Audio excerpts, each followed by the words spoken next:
अध्यात्म प्रेमियों के जीवन में कब कौन सा परिवर्तन हो जाए कि वह संन्यास की ओर, मंत्र साधना की ओर अथवा घोर मार्ग की ओर अग्रसर हो जाए, कुछ कहा नहीं जा सकता। परंतु हाँ, हम ज्योतिष विद्या के माध्यम से अवश्य विषय में होने वाली घटनाओं का अवलोकन कर सकते हैं। आप अपनी जन्म कुंडली को खोलकर उन घटनाओं को देखने का प्रयास करें। मैं सरलता से समझाने का प्रयास करूंगा।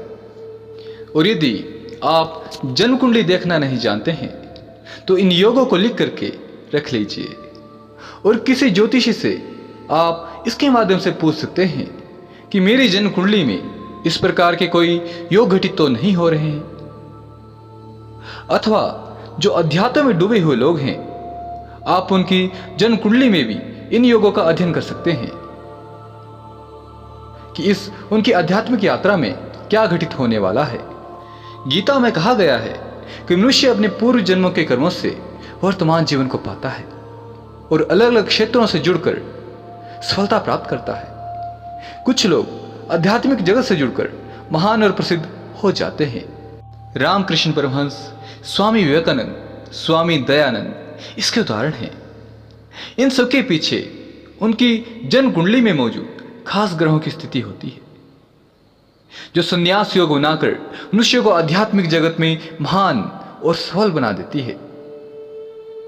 जन्म कुंडली में यदि 4 या 4 से अधिक ग्रह किसी एक भाव में एकत्रित हो जाए तो जातक विश्व प्रसिद्ध आध्यात्मिक व्यक्ति होता है। गौतम बुद्ध की कर्क लग्न की कुंडली में दशम भाव में 5 ग्रह संन्यास योग निर्मित कर रहे थे। ओशो की जन्म कुंडली में अष्टम भाव में 5 ग्रह मिलकर संन्यास योग का निर्माण कर रहे थे। इन दोनों महापुरुषों की कुंडली में दशमेश भी इस संन्यास योग में सम्मिलित था। चंद्रमा यदि शनि या मंगल के दृष्टिकोण में होकर मात्र शनि से दृष्ट हो तो भी जातक सन्यासी हो जाता है, और यदि चंद्रमा शनि अथवा मंगल के नवाश में होकर शनि से दृष्ट हो तब भी संन्यास योग बनता है। यह योग स्वामी रामकृष्ण परमहंस की जन्म कुंडली में बन रहा था। यदि कर्क लगन की कुंडली में शनि, लगन, गुरु अथवा चंद्र तीनों को प्रभावित करे अपनी दृष्टि से तो संन्यास योग बनता है। इन लगनों में यदि गुरु नवम भाव में स्थित हो तथा शनि को देखे तब भी संन्यास योग बनता है। इसी प्रकार यदि कुंडली में पंचमेश और नवमेश की युति हो तो व्यक्ति को ज्ञान मार्ग से चेतना के विकास की ओर ले जाती है। श्री अरविंदो की जन्म कुंडली में पंचमेश मंगल और नवमेश गुरु की युति बन रही थी, जिसके कारण इस युति ने उन्हें उच्च कोटि का आध्यात्मिक चिंतक एवं लेखक बनाया।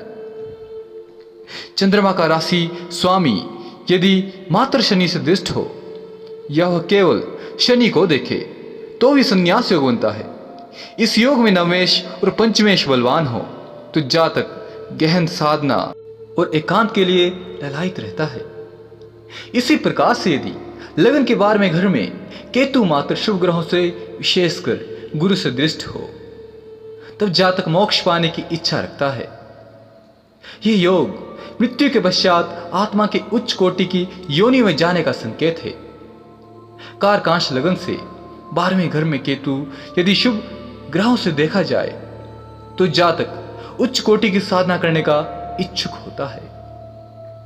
सूर्य और गुरु की युति धार्मिक स्थानों में सेवा करने या पूजा स्थलों में निर्माण का एक महत्वपूर्ण ज्योतिषीय योग है। यह योग मकर लगन की कुंडली में प्रभुपाद जी की कुंडली में था, जिन्होंने पिछली सदी में विशेषकर विश्व भर में राधा कृष्ण के मंदिरों का निर्माण करवाया।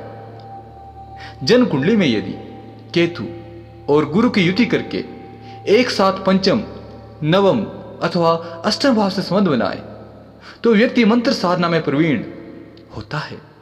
इस योग में यदि जन्म लगन या कारकांश लगन से त्रिकोण में पाप ग्रह हो तो भी जातक मंत्र साधना की ओर चला जाता है। इसी प्रकार से जन्म कुंडली में यदि धर्म त्रिकोण अर्थात लगन, पंचम, नवम या मोक्ष त्रिकोण, चतुर्थ, अष्टम और द्वादश के स्वामी का संबंध जातक के जीवन में आध्यात्मिक उन्नति की ओर ले जाता है। यह योग जन्म लगन और चंद्र लगन दोनों से देखा जाना चाहिए। वैसे भी कोई जातक कितना आध्यात्मिक ऊंचाइयों को प्राप्त करेगा, कितना इन विकास के सोपानों को चढ़ेगा, ये सब नवमास कुंडली से देखा जाता है। परंतु मूल रूप से हम इनका अध्ययन जन्म कुंडली से भी कर सकते हैं।